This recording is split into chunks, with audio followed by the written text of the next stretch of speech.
Hello, hello, good morning, good evening, good afternoon, good something. We are here to talk about episodes 1 and 2 of Love is Blind. I'm so freaking excited about this season. However, I'm going to say that unpopular opinion, maybe episode 1 was a little bit of a slow start. I had some trouble with episode 1 because I feel like episode 1 is just a whole bunch of information, and I wanna get into the juicy bits. I wanna get into where all of the tea starts unwinding, and so, as you can see, I brought my teacup. So, I wanna talk a little bit about each of the peoples, and we can talk about the couples individually. I wanna just kind of condense the timelines and just get to the point because I can get chatty, and I don't want this to be a 3-hour video. So we'll see where we end up. Now, first things first. Nick and Vanessa come in, they do the regular, "Hi, how you doing?" and love Vanessa's dress. Absolutely love it. I don't know what it is about it, but, like, good dress. I don't know if it's the season or what is going on with the outfits this time, but these jewel tones are just hitting this season. And I'll talk a little bit more about that later because there are some girls who really know their colors. Anyways, Vanessa's dress, lovely, love it. They say it's the biggest season yet, and I think that's pretty exciting. So we'll see how many couples we end up with. And so they go through the regular kind of spiel where everybody talks about their dating past a little bit. We see a little bit of Dan and Molly. And Molly is looks like she likes to set her up self up for some awkward conversations, some awkward moments, because you could tell she said the first thing that popped into her head and kind of immediately regretted it with that really awkward laugh. So I kind of felt some secondhand embarrassment there. If she did, it was just kind of awkward. I watched the episode a couple of times because I fell asleep. I'm gonna be honest, I fell asleep the first time I watched it. So I had to rewatch it. And then I promptly decided that we were just gonna combine episodes 1 and 2. So here we are. Now, one thing I'm gonna note with Daniel is that he starts going on about this short king moment and he keeps talking about his height. He talks about it in the group, he talks about it in the confessional, and that is a red flag to me. I get that height plays a factor in dating. Trust me, I am not extremely tall for a girl, but I'm definitely on the taller side for a girl. I am 5'9", and the second I even look at a pair of heels, I shoot up to 6 foot, 6'1". And that is very intimidating for guys. So I understand how guys are complaining that girls want a tall guy, but at the same time, tall girls, we have that exact same problem because, like, a guy looks at us and it's either immediately fetishized, like, "Oh yeah, I could climb that," or it's a whole moment of like, "No, you're just too tall. I feel intimidated." So there's always so much talk about short guys and how girls discriminate against short guys and the short kings. But the same goes in reverse. Tall girls, let me know if you are a taller girl and you have that problem. My sister is even taller than I am. My sister is like 6 foot, 6'1". She's a tall girl and but absolutely gorgeous and statuesque. And this is my baby sister. My baby sister is obviously much taller than me because that's exactly what makes sense.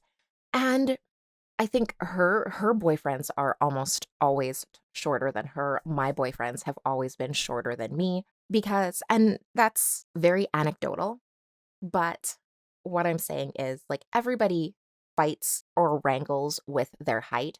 I am nervous that this will be his entire personality going forward. And whoever he ends up with, I really hope he does not take that insecurity out on them because I have not seen the height difference, but there are as many girls as can't deal with a guy that is short are as many guys that cannot deal with a girl that is tall. So, we'll see. And I have to say, he's 5'8". Me being 5'9", my hubby is shorter than him. So, what are you gonna do, right? Before I sound like I am judging him for being 5'8". No, my hubby shorter than him. So, since we're already talking about Daniel, why don't we go on and just continue? So, staying in the trend of making his height his entire personality, he goes and he wants to talk about how women don't want to give him a chance. And that I did at first think that he might have also been the guy in the preview that was saying that 30-year-olds were no longer attractive, but he is not. So I'm just saying I took that away from him, but he is the one that has the blind sister. And I think, like, right from episode 1, I loved his and Taylor's chemistry. I do also love that he does realize that the physical attraction is going to be gone a lot sooner than later, and that he does not seem to be shallow in that sense. But it's also one of those moments where we'll see. We will see exactly how shallow he is or is not, as we have discovered how many times in the past. I do love how him and Taylor seem to get on right from the start.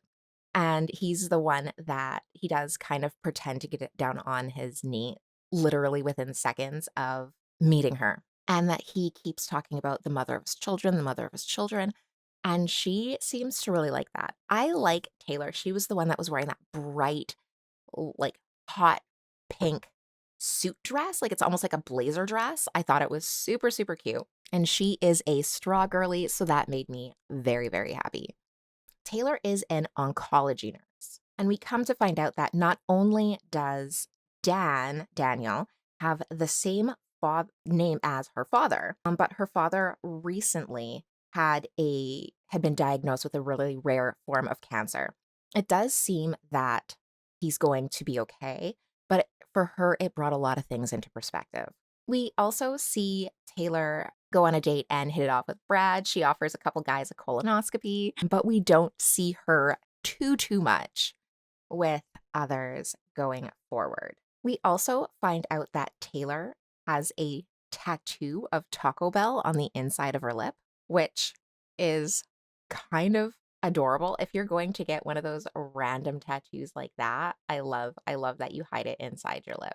Taylor also, unfortunately, begins to lose her voice nearing the end of the first episode. So she does become very distinct with the squeaky, raspy voice. I can definitely relate. I know after a lot of long days of recording, I can get really hoarse as well. And so I can only imagine.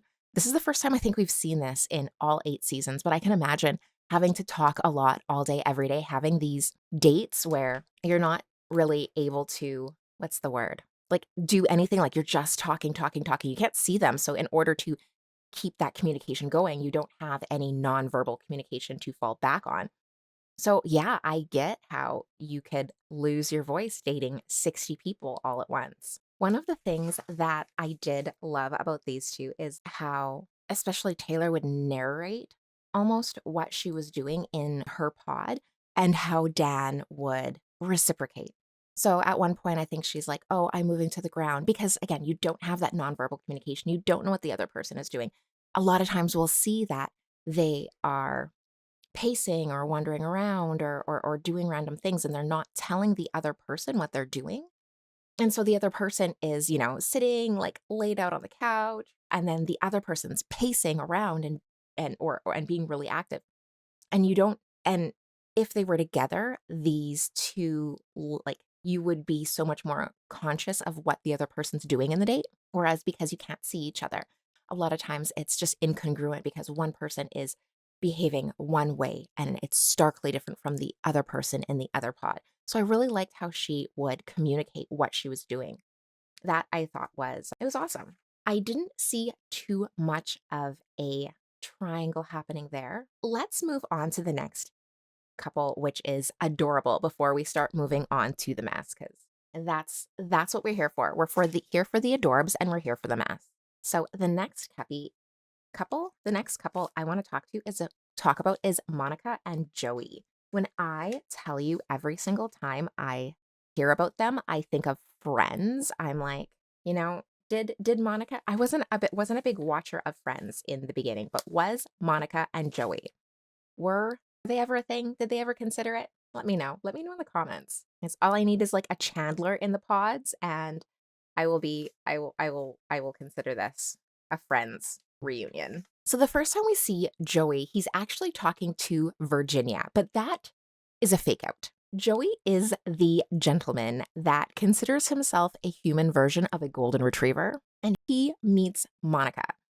And he immediately wants to put her at ease and says, like, what makes you comfortable? And she says a nap. And I feel that. I feel that in my soul. There is nothing better than a good nap, especially on like a cold day or a busy day or when you're not supposed to have a nap. Those are the best naps, the forbidden naps. I feel like right from the beginning, they are just so at ease. They just immediately fall into like this nice, easy conversation. We also find out that they have swing dancing in common. So that, which is so absolutely random because how often do you come in contact with swing dancing nowadays? They both talk about their extended families, how they both have very big extended families, and they love having this big families and basically interact with them as much as possible. Joey also mentions that he has a whole gaggle of sisters and that one of them passes away, but he does not get into the trauma dumping. He kind of puts it off and he says, we can talk about that later. I love that. That's a green flag. I do always worry about the trauma dumping, which we will talk a little bit about later. But I understand that he wants to be relatable, that he does also have some things that are traumatic in his own past, but he doesn't necessarily want to start the relationship off bonding over these shared traumatic experiences. Instead, he wants to get to know her, and they do. They seem to have a really awesome first date. And the two of them are absolutely adorable together. They also bond over The Sound of Music. Apparently, that was a movie that is very big in their formative years for both of them, which I think is also adorable. I have to admit, when they started talking about that, when she was talking about the whole high on the hill is a lonely goat herd, I 100% started singing. There are few things that can stop me from randomly singing like an old school musical or like a Disney song. It's almost like a compulsion. Joy also talks a little bit about how he was homeschooled and that it was a really hard transition from him to be from going from being homeschooled to public school. He was like an outcast. He was teased a little bit at first, and that luckily he ended up being great at football. And that kind of saved him because he was able to make friends through football. So he was not as ostracized as he could have been. He also gets a little bit deep here and he talks about how he could have went on and played for like a D1 school or played for college, but instead he decided to stay back at home to help his mom. He makes a little bit of a mention about how his mom is very naive and somewhat vulnerable, and so he feels like he has to be protective of her, which does set off a yellow flag about the parentification there and how he has healed from that. Like, has he been parentified? Did he feel like he needed to take care and take on that manly role for his family? And how does that now shape who he is? But he is showing a lot of green flags with not doing the trauma dumping. And so the question here is he not doing the trauma dumping because he is healed, because he has worked past it, because this is something that he has grown from and he can look at objectively and still have a relationship with someone where they share the role and he can be flexible? Or is this a situation where he has repressed it and he doesn't talk about it because he can't talk about it? So that is something that I would want to keep an eye on. So far, it seems to be the latter. He does seem very, very open, very, very forthcoming, and very healed. He does kind of touch on it without trying to go too far into it and scare somebody away. So that does kind of tell me that maybe he is able to look at it objectively and able to be flexible with the person in his life and able to kind of share what is it, like the leadership, share the pants in the relationship, I guess is what I'm looking at saying. As we head into episode 2, they are listening to music and Monica is trying to describe to Joey how her dad dances. And this is, again, one of those situations where I love how you cannot see the other person. So you have to see how they react to the entire date in a bubble. So she's describing what she's doing and he is trying. And he does get into the first initial position, but as she describes the different movements, he goes way off course, and I love it because when you are trying to describe an action or give people instructions, but you can't see how they are taking the instructions, it's it is funny. So she is describing this dance, he's doing it totally wrong, which just makes him think that the dance is so much funnier than it is, and she already thinks the dance is funny, so she's laughing away. He's laughing away. It is hilarious between the two of them. Now, in episode 1, we got to see some times when Joey was a little bit more vulnerable with Monica, where he was talking about how he lost his sister. And he does go into that and how he had to change his life path to help kind of take care of and watch out for his mother. And here we get to see Monica goes a little bit of deep. Right now, she admits that she is between jobs because she is taking care of her grandma and that her grandma does have some memory issues and memory loss, and that she cannot remember her grandfather, but still loves him immensely and still wants to give her husband a kiss before bed and be his wife, even though she can't really remember him. And I think that that is adorable, and that is such a love story. It is almost reminiscent of The Notebook, right? I think that's what it reminds me of. I can actually really relate to this because I did this with my grandma, where I had purchased a house and moved my grandma in and took care of her and like took had to take time off of work. And it is so hard. And so the fact that she is doing that and able to do that is really like a gift like no other that she could do. I was incredibly close to my grandma. She has passed now. And those years, that time, I even though it was probably one of the hardest things I ever had to do, I would not trade it for anything. And Joey kind of says the same thing. I love how Joey took that opportunity to really step up and comfort her and make her feel good and understood and heard and validated, even though she is concerned about what people would think about her for being between jobs, for being jobless, so that she could take care of her grandmother. He says it's not a red flag for him at all. So the next time we see Joey and Monica, they are talking about penguins and the penguin pebbles. And I thought that that was really cute. I kind of had a little alarm bell go up because I felt that that was very fast. Now, I get that this is edited. I get that it was over that they probably met for a lot more than 2 days. They probably met for the entire 10 days, I believe they're usually in the pod for 10 days, but they probably just didn't have a very dramatic story, so we shortened that, squished it down into episodes 1 and 2, and they are already proposing. Joey asks if he can propose, and Monica says yes, and they are now engaged. I thought it was really fast, but again, I know it's probably over a lot longer period of time, but we're only in episode 2 and we already have our first proposal. I saw them have a couple of deep kind of conversations, but there's a lot of things that were left unsaid, maybe, possibly. We didn't see them talking about the actual logistics of life and how their life would work or how their life does work and how each other might fit into each other's lives and their expectations. So that is a little bit of a red flag to me. I would be a little bit nervous, but again, there's probably so much stuff that was left on the cutting room floor that I don't want to assume that we didn't see it just because that's how it was edited.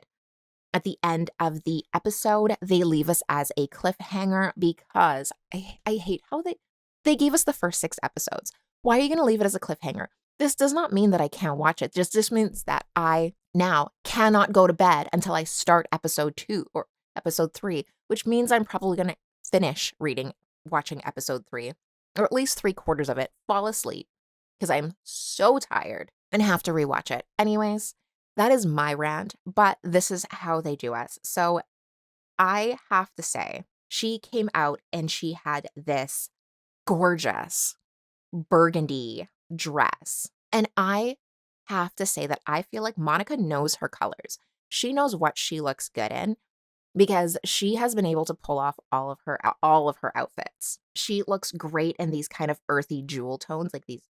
And I thought that she had one of the best dress choices for her. like for her specifically, that I have seen. Now, I have the memory of a goldfish, so maybe somebody else had another great one. Why don't you let me know what you thought? I wanna know who had the best reveal dress. Maybe that's an outfit or an episode that we should do one day, like ranking reveal dresses, because I love me a good dress. It's very similar to the colors that she's using in the confessional, but clearly a different dress. And yeah, then they cut off.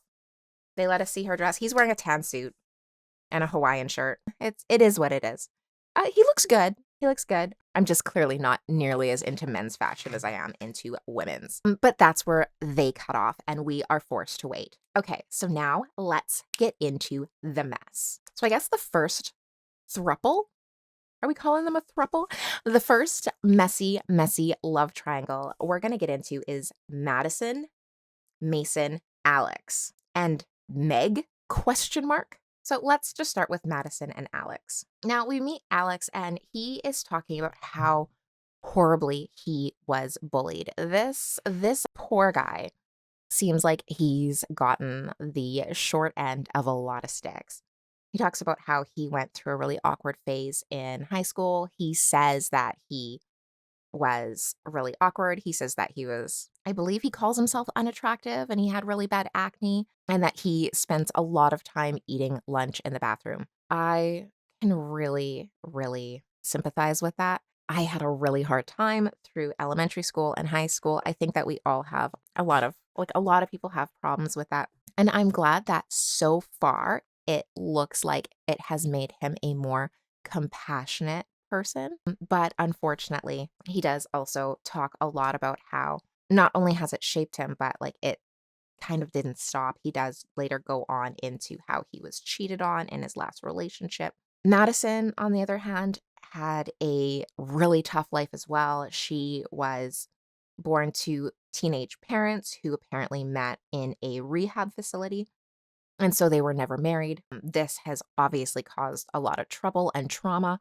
She did talk about how she has some siblings, one of which who has passed away, as well as a stepfather who also passed away. She does go on to talk about how he passed away due to a drug overdose, and that prior to that, I think she was around 12. She had written her parents a letter and said that you can basically choose between me or the drugs, and the parents did not choose her. So we can see how that can be incredibly traumatic. And this is one of those relationships where I am so nervous that they are trauma bonding rather than building that lasting connection based on their personalities. So they both talk about how much they love to cuddle, and Madison admits that she bought an alien bear, like a bearlian, into the pods because she cuddles with it every night. He wishes he had it, and I am secretly in my mind wondering if that is going to be a gift that she gives him later on. But this is not a spoiler. I'm trying not to be spoilers, but I am one of those people who just know how to constantly predict the future. So they do have some really good conversations. They talk about how they are compatible as far as disagreements and arguments go. Madison says that she cannot physically yell. Her voice, her vocal cords, her throat doesn't allow it, and she doesn't want to be that person ever. She said that her father was one of those, was a very angry, difficult person, and she's very cognizant of not wanting to also be that person. She does not want to say things that would hurt her partner's feelings. Instead, she gets very logical when she gets angry or hurt. Then this is kind of when Alex decides that he wants to divulge that he was cheated on, though he's never cheated himself. Madison also admits that she had been cheated on. And they do have a really good, deep conversation about cheating. Alex then changes the conversation to attachment style and wants to know a little bit more about Madison's attachment style. And she says that she is avoidant. She says that it's kind of a necessity that she built an avoidant attachment style because of the way she was raised. She had to be able to be okay with being independent and not requiring love or validation from someone else. because of the way her parents were. And Alex admits that he has an anxious attachment style. So these two are going to have a real trouble communicating. Madison does in try to explain that she's very aware of her attachment style and that she is willing to communicate better with her avoidant attachment style so that she does not trigger his anxiety. And he says that, yeah, he does know that he needs constant reassurance. He needs to be shown and told that he is loved in order for him to be happy. But this still scares Alex. He kind of pulls back at that point because he seems to be very, very afraid of Madison's avoidant attachment style, and he feels that he is going to be hurt.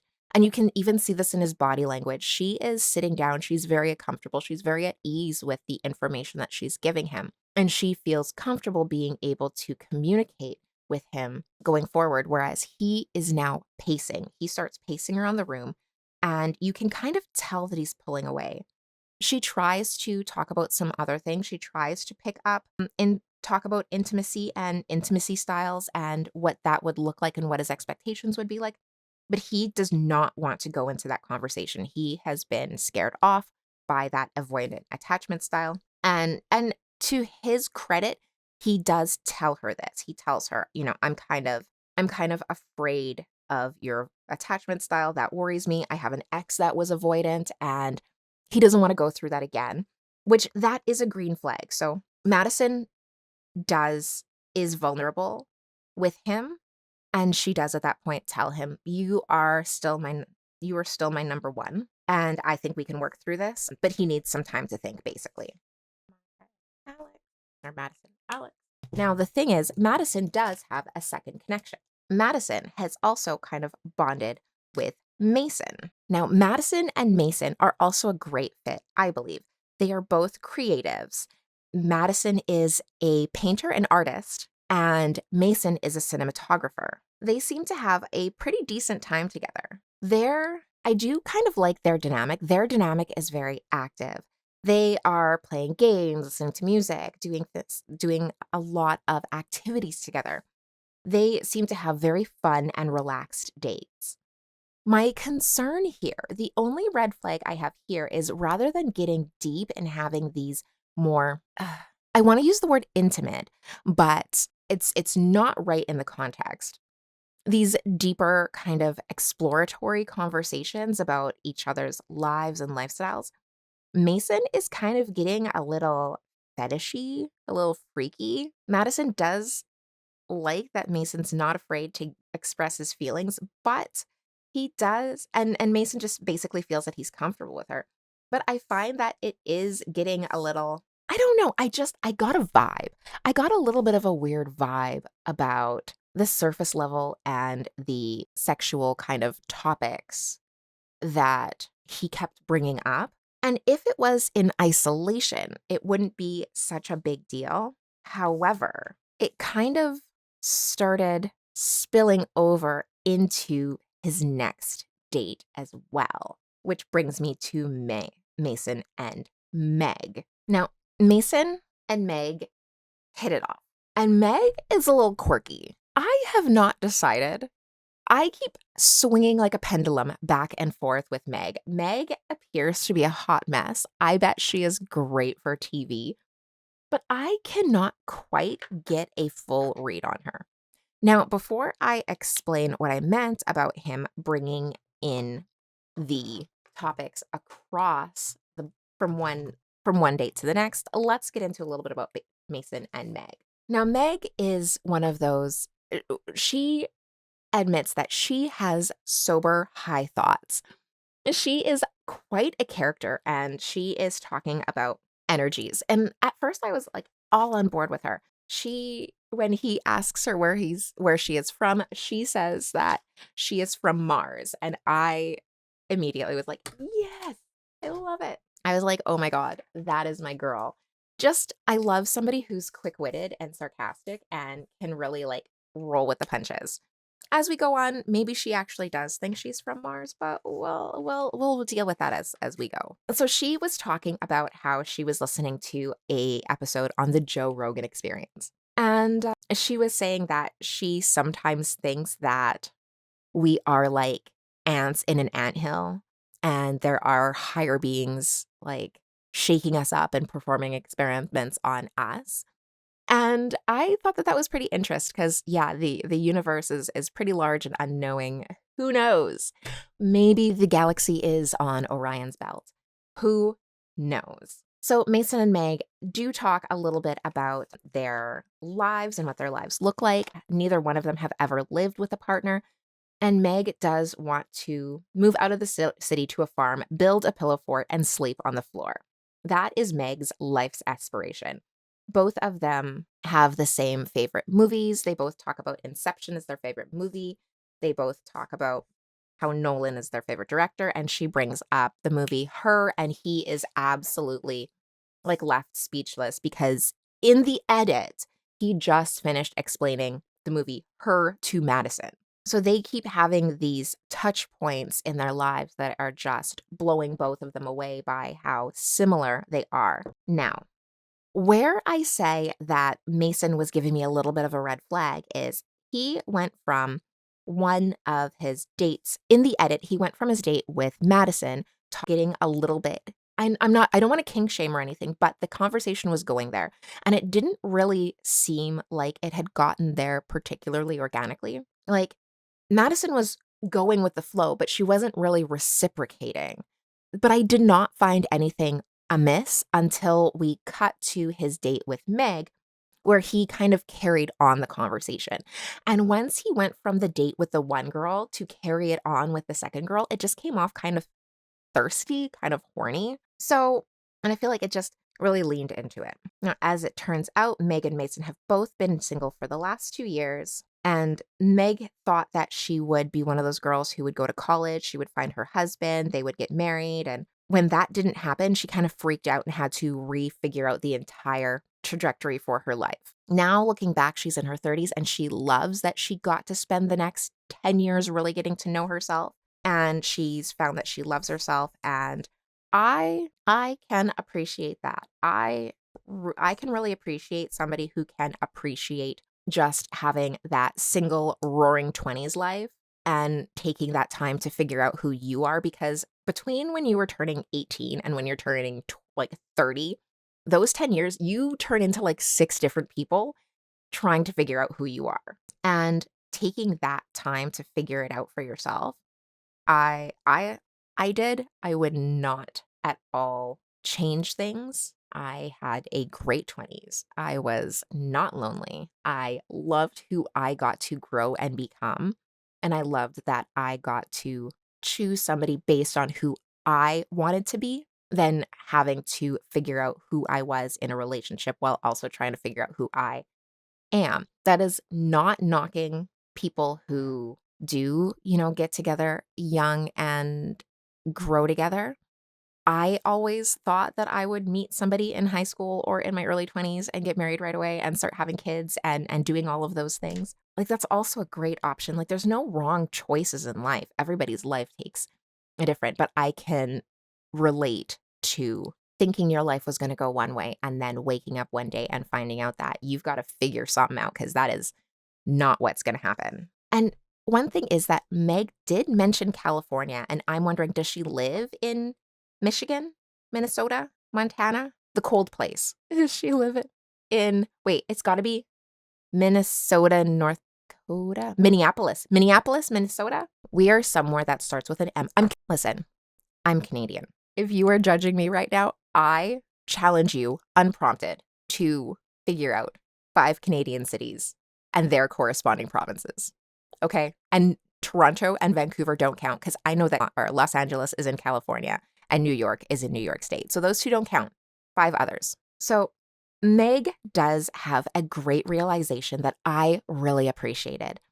I find that she does have some of these great and so relatable. Like I find she's probably one of like very relatable, because she says that even if she leaves the pods completely alone, she's already won because she has come to realize that there are men out there in her age bracket, in their 30s, who don't want to be F boys, who don't want to be fuck boys. They actually want to settle down. They actually want to also have a family. And I absolutely love that for her. So basically, what she's saying is if I don't get hooked up here, there are still other options. This isn't the end. I don't have to be desperate in the pods. I don't have to leave the pods. My journey doesn't end here. There are other fish in the sea. There are people who are looking for the same thing that I am. And I love, love, love that attitude. They also talk a little bit about reincarnation. And I only bring this up because Mason says he wants to come back as a dolphin because they are the good guys of the sea. So my burning question, the question that I now require answered is, who's going to tell him? Who's going to tell him? Like, if you know, you know, and you can Google it if you want to, because I'm not going to be the one to tell you, but I do want to see the look on his face when he finds out. Now, here's the thing. After their dolphin conversation, Meg comes out of the pods and back to the lounge, and we see the first spark of drama there because she comes out, and I didn't clock their change in energy, but she did. She immediately starts talking about how his energy towards her has changed, and she knows that she is no longer his number one. Now, the editing is messy here because it makes it look like Madison is staring at her while she's like yelling and talking and going on about this. But when you're looking at her, it just kind of looks like she's dissociating. Like it just kind of looks like she's daydreaming. So I don't think that Madison is doing the stare down as the producers would have us believe. I think she's just sitting there like having a little vacation in her brain. I think she is just daydreaming. But the producers want you to think that she's staring Meg down and that this is a whole moment. So that is the fourple, the quadruple. Did I get all four of them? Yes, there's Madison, there's Mason, there's Meg, there's Alex. Does Alex have another partner? I don't think we've seen Alex with anyone else get super deep yet. The next throuple we have, also a little bit boring. There's no real drama there. There is the Devin, Brittany, and Virginia throuple. So Virginia, we got to see just a little bit with Joey when there was the fake out with her and Joey while she was talking about starting to run marathons. Virginia is, I very much like Virginia. She was the one that said in her confessional that you have to fall in love with somebody deeper than just the surface level looks because our bodies are just on loan to us. And I like that perspective. I absolutely love that. We find out that Virginia and Devin went to the same high school, although they went 5 years apart. So as she was graduating, he was coming in. Assuming you guys don't have middle school. I don't know. They're 5 years apart. So that would generally mean that they would have a very similar upbringing. People who live in the same kind of area would come from the same kind of socioeconomic background. So they should have that together. Virginia says that she was the type of girl that wore heels every day in high school, and I love that. I love that for her. I am not going. Like, I love a good pair of heels. I love a good pair of platforms. I did in high school. In high school, I loved a good pair of platforms. I would work like 8-10 hour shifts at Tim Hortons in my platforms. So, no judgment there. Virginia is used to dating self-absorbed creative types, while Devin is a shoe-obsessed athlete, or coach, I should say. And so she really wanted to switch up the type of guy she's dated. She's never dated a nice guy before, and so she thinks that Devin would probably fit the bill. They seem to be very, very comfortable for each other, and he says that Virginia is a safe space. So they do kind of have this nice dynamic going on of comfort. Now, Devin and Brittany, they also have a ton of things in common. Their dads both have the same name, which is Willie, Willi, and they are both juniors. I also have a Willie, so I think this is now becoming a common name. Although now I want to know what the middle name of their Willies is, because the middle name of my Willie, the Willie in my family, is Fred, and I am convinced that this is just a moment where they didn't know how to spell Wilfred, and so they named their person, Willie Fred, because he's like a third or a fourth, I think, at this point. Like, this is a generational name. Brittany talks about how she grew up with a very overprotective mother and that kind of left her situation a little bit sheltered. She was very sheltered. She grew up listening to a lot of gospel. She grew up in the church, and that Devin feels that they have a lot in common. These three, not much drama. All of them seem like a very wholesome they all have a very wholesome vibe, non-drama vibe. We're getting into the mess now. Now we are going on to Dave, Molly, Lauren, and Sarah and Ben. So now, this is the mess. This is the mess they're trying to put on us today. And I'm going to have to build a chart for you. And we're going to introduce these people slowly. So there is Dave. Dave's a problem. Dave has all of the red flags. And so we are not surprised in the least that Dave is in the center of all of this mess. So we're going to start with Dave. Dave has two connections. Dave's connections are Molly and Lauren, right? We'll get into that because there are some asterisks there. But Molly is determined to figure out who Dave is talking to, and Molly thinks it's Sarah, who's actually seeing Ben. We have not really seen Sarah spend a significant amount of time with Dave. The other problem is Molly and Lauren seem to be friends, but we will get into my thoughts on that as well because this is messy. Okay, now let's start with Dave and Molly, since I've already put Molly's business all up in here. So Dave and Molly seem to have a pretty fun relationship. They seem to be able to Molly seems to be able to give as good as she gets from David. And he kind of needs that. I feel like he needs to be put in his place. I think that he needs to be able to have somebody who is going to keep up with him. But I'm still a little worried for both of these girls, let me tell you. So they seem to have a fun time together. Molly basically tells her that she is willing to forgive anything short of murder, which gives me very red flags. That kind of tells me that you might be joking, but it's also one of those self-deprecating joking moments. So is it something that you also kind of believe? Like, is it just a taste of joking? Or are you actually willing to put up with anything? Because there are some horrible things short of murder. There are some horrible things outside of the big M that could be huge red flags. And you are just grazing blindly over all of them. So I would really love to see Molly be less of the good girl and more of advocating for herself in this case, because I am not convinced that Dave is not a predator. So they both agree that neither one of them were academically inclined in school, and that Dave is almost like a serial entrepreneur. He wants to have at least 5 businesses that just kind of run themselves so that he can choose what he wants to do. He says that he does not particularly respond well to authority and doesn't work well underneath other people. I also noticed that we're working a little bit backwards because in the edit, just before Dave comes in to meet Molly, he was on a date with Lauren, and they were getting along just fine. However, coming into this date with Molly, he says that he was in a bad mood. And I noticed that he does this a little bit with the two of them, and that Molly has now put him into a great mood.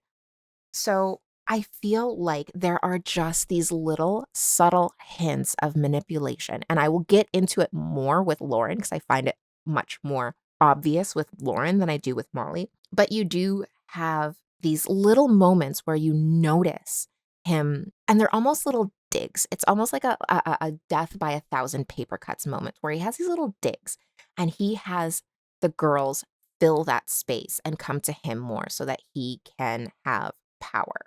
I do find their conversations are a little bit more superficial than the ones he has with Lauren, but he does admit to Molly that he was a cheater. And we saw this last season too. So Dave is a cheater. He does admit it to Molly.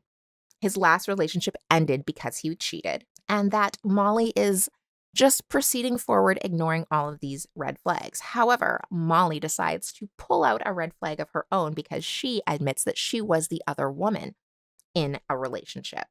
So the way she makes it sound is that she had a friend and that the lines got blurred and she overstepped and this relationship happened when those lines got blurry. So now what you're saying is so that this is not just some person, some rando that you met and started dating and things progressed, and then you found out that they had someone else. You probably knew this other woman and you still had this relationship knowing this other person, like having a face to visualize of the person that you hurt. And that is a massive red flag to me. That is something. So I am so nervous for this gaggle. Now, on the other hand, Molly thinks that Dave is seeing Sarah. And they might be. We haven't seen a significant amount of interaction between the two of them that I even wrote notes about. We see Sarah with Ben. Ben and Sarah are both foodies. They both love steak. However, both of their fathers make amazing steak. So they are planning to have a steak off between their dads. I don't know if that's a good idea. I'm just going to say that. Because what happens when one is better than the other? Friendly competition is not always a good idea. So they decide that they're going to introduce their fathers. They're both Catholic. Sarah has questions. She's not very devout. Her sister is LGBTQ plus, and she does not understand how a religion that preaches love thy neighbor would turn their backs on something over something that they can't necessarily control. Ben, he says that he likes to call it faith instead of religion, but he seems quite devout. He goes to church every single Sunday. He's also Catholic, but he says that he does have an open mind and that he would still accompany Sarah to Pride Week. He would do all of those things. He would not judge her sister for being queer, and they do kind of have this little bit of a stalemate. Sarah said that she would not be opposed to going to church every Sunday with her husband if they could find a church that is open-minded. And this is where I kind of got vibes from Ben. And going back to personal experience, I know that for me, my church is chocked full of my family. My whole family goes to church. I don't go to church every Sunday, but I was raised in the church, and I have a church where like all of my family go, like you are related to everyone in that church. And so for me, it was very much a symbol of not only religion and faith, but family. So for somebody to say like, do you have a church? I'd be like, yeah, it's my family's church. If I were going to go to a church, I would go to my family's church. The idea of going to a church that was not my family's church is not like I would do, but I would not do religiously. I would not change my church officially. I would still consider that church my church. And if I were going to start going back to church weekly, I would go back to my family's church because that's where my family is. And I'm wondering if that's the vibe he's giving off is I would want my family to go to our family's church. I think it would be one thing if she also went every week and wanted to go to her family's church and then they would alternate and go back and forth. But to go and just find a church that is a stranger church full of strangers, and yeah, you're going to get to know these people. You're eventually going to build connections there. But just a church to change churches to church, I think that's where the vibes come from. But that is me projecting, but I think that's where that is. If that is it, though, he needs to be honest because there was definitely a difference in vibes. It could be the edit, but there was definitely a difference in vibes when she talked about she would go to a church if it was a more open-minded church. Ben does talk about his parents' divorce and how that made him question the whole idea of marriage. But that seeing his parents remarry and seeing his brothers marry has kind of brought him back around. And now he really does want to embrace marriage and embrace having a life partner.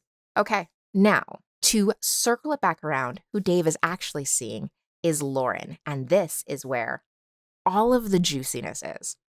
Now, in the preview, all the way back, referring back to the preview, we saw, and it was Dave, say to someone that, oh, you're 30, that must mean you lost all of your attractiveness. And immediately in the trailer, it lacked context. But now we got a little context to go with, and now I know exactly who Dave thinks he is. Now, I realize this is one of those things where I realize that Dave is at the mercy of the editors and that he may not be this person. We cannot see who these people are. We don't know who they really are. And people are so much more layered, complex than can be told in a 1 hour episode, especially when you are only getting about 3 minutes of that episode. But Dave, to me, Dave appears to be one of those guys who does those stupid mind games, who tries to peel away little flecks like onion skin of your personality, of your self-confidence, so that you need to seek their approval rather than just leading with their own personality and hoping that you like them for them. Instead, they make you chase them. They almost kind of keep moving the goalpost so that you have to keep taking steps forward to pursue their approval. That's what I see from Dave. So Dave starts out that relationship with, oh, you're 30, you must no longer be attractive. And unfortunately, Lauren immediately takes the bait. This isn't the first time that Dave has done this. We see a little montage of Dave coming in and starting off these conversations with various ladies with these little comments. And it immediately kind of made me clock who he is. And he's seems to be the problem. He's going to be the problem this season. He also tried to tell Lauren that he had an OnlyFans, and that joke kind of went sideways as well. He does kind of present himself, especially in his confessional, that he works in medical aesthetics, and so he's used to girls who are perfection, who get the Botox and the filler, and they're beautiful, and so he's looking for something that is natural, but better than. So he's already also setting up this contradiction of you have to look like if you were to be with me, it would be because you look like perfection. It's like these subtle dings, and I don't know if he's doing it on purpose because a lot of how these behaviors start is often because of a deep sense of insecurity, and I'm wondering if that's what it is that he is insecure about who he is for whatever reason. And I feel like we haven't seen enough to really know what that is to be able to judge him on like what his particular flavor of insecurity is. But he comes off how he is attracting these women is just comes off as somebody who is deeply insecure for me, even if he doesn't necessarily realize it. Because again, if you're looking for a life partner, why would you not start off with showcasing your personality rather than pouring salt into their insecurities, And I feel that he does talk about the aesthetics of women quite a bit. Like he keeps referring to aesthetics and how he works with aesthetics and stuff like that. So he does seem to be a little bit preoccupied with it. He does do a little bit of trauma dumping, a little bit of strategic trauma dumping. He does talk to Lauren about how his mother passed away from breast cancer after a long battle and how that really tore him up. I feel like, and this is not necessarily a ding against him, but it is a question that I have because he starts talking about how like recently he decided that he was going to be less shallow and he had been kind of a dog. He'd been horrible to women in the past, and now he wants to turn over a new leaf and be a better person. But then when he talks about his mother, how she had this long battle for 10 years and then she passed away a few years ago, to me, I would think that that battle and loss would be a huge contributing factor to you deciding to be a better person. But he talks about this change to being a better, less shallow person as if it was a shorter term, like as if it was something that just recently happened. And so that's something that I would want to keep my eye on because I would think that losing the most important woman in your life, especially, and watching her go through this long, drawn out battle, having her words tattooed on your body, on your person, would be something that would really change who you are and how you treated people.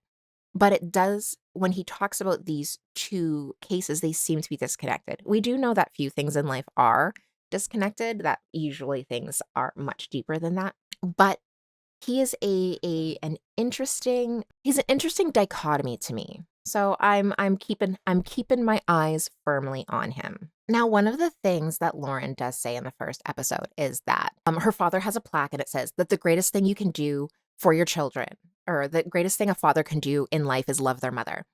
And I feel like she is looking for someone who is just going to love her just wholeheartedly, just completely, that lost in you love, that soulmate, I can't live without you love. And I am so nervous for her that the way that Dave is leading is not in that sense. The way that he's leading is almost like he is looking for validation, somebody who loves him and who will love him that way. And not necessarily that he will return it, because he's not giving all of that back. He's just dishing. And he's not giving that back in that he's not leading with his personality. He's not leading by giving and showing and being transparent. He's leading with these little slits, these little paper cuts to her ego, where I find it a little bit different with him and Molly, where I think Molly gives it back almost as good as she takes it. They also talk a little bit about, I think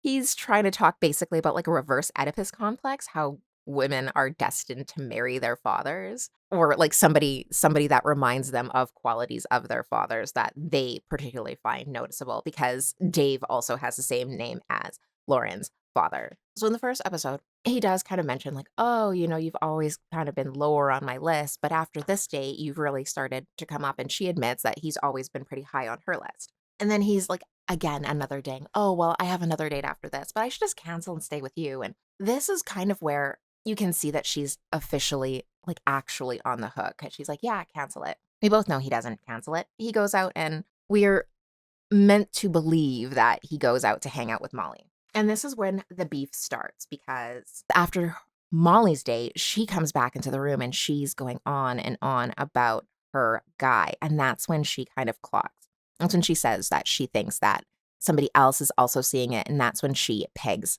Sarah, but it's not Sarah. It's actually Lauren. In the edit, in the storyline, it's not Sarah. It's actually Lauren. And Lauren is just sitting there beside Molly, because we're supposed to assume that they are friendly. If not friends, they are friendly. As we go into episode 2, Lauren discusses how she feels that she could be vulnerable with Dave. And to his credit, Dave is honest with her. Lauren also says that she wants to open a bookstore with her sister-in-law, which I absolutely love, and wants to get in on it and have a music night on Friday and Saturday nights with Dave's sister. So her and her two sister-in-laws can open this bookstore / cafe / live music center. And I love where she is going with this. I would like die to own a bookstore. Dave does admit that his feelings with Lauren are reciprocal. Like, he does feel the same way about her. And I want to talk about his shoes on the ottoman for a second. Like, I don't have a problem with feet on the ottoman. I know this is weird. Like, but the shoes, like, your feet, assuming you're wearing socks and assuming that you're not like wiping your super sweaty, greasy, oily feet on the ottoman, I feel like your shoes are just going to get the ottoman dirty. With this, like, I don't know. I think this is the same kind of thing as having like shoes on. I don't know. I don't like the shoes. I don't like the shoes on the ottoman. It's not my favorite thing. So, and then after this, they show Dave with Molly again, but we've already discussed Molly and Dave. But here's the thing, is that now they are going and they are clocking up this beef in the women's quarters between these women. And what concerns me is that Lauren is playing into it. Now, Molly is concerned with who else Dave is seeing, but Lauren is concerned with Molly getting into her head. See, Molly is one of those people who, it seems, needs to talk out loud and process her feelings out loud. And the problem is that by all accounts, by the looks of it, Molly has no idea that it's Lauren that's also dating Dave. She thinks it's Sarah. I feel like she genuinely thinks it's Sarah. And she is going around talking about Dave, talking about Dave's relationship with this other woman, all over and in front of Lauren, not having any idea that it's Lauren. But Lauren is sitting there and Lauren is feeling very, very overwhelmed, very, very insecure about her attachment with Dave, largely because of Dave's doing, I believe. Because again, Dave, instead of leading with his personality, is trying to erode away at Lauren's confidence to make her come to him. And that is manifesting in here because now Lauren thinks that Molly is trying to get in her head and psych her out and take her spot. It makes me so sad to see that happening because I am one of those people who I really want women to love and support each other and not see each other as rivals and not see each other as competition. And this is queuing that up personally. And I get that this is a situation where people are in competition for love, but I wish that everybody could be more like Meg in the situation where you go here, you realize that there are other people who are looking for exactly what you're looking for, and you take it as a jumping off point to get yourself back in the scene. And even if you don't find your forever love, at least you tried, at least you went there, at least you found something to help you to continue on in this journey. But this seems to be wrapping up as these two girls are going to have a rivalry over this guy who is an ain't shit guy, according to this edit. We'll see. We'll see. I don't want to judge too harshly because there have been times where I have been proven wrong and I could still be proven wrong, but I am super nervous about that. So we'll see. We'll see how this whole dynamic plays out. But this is clearly the messy, messy relationship that they are teeing up for the season.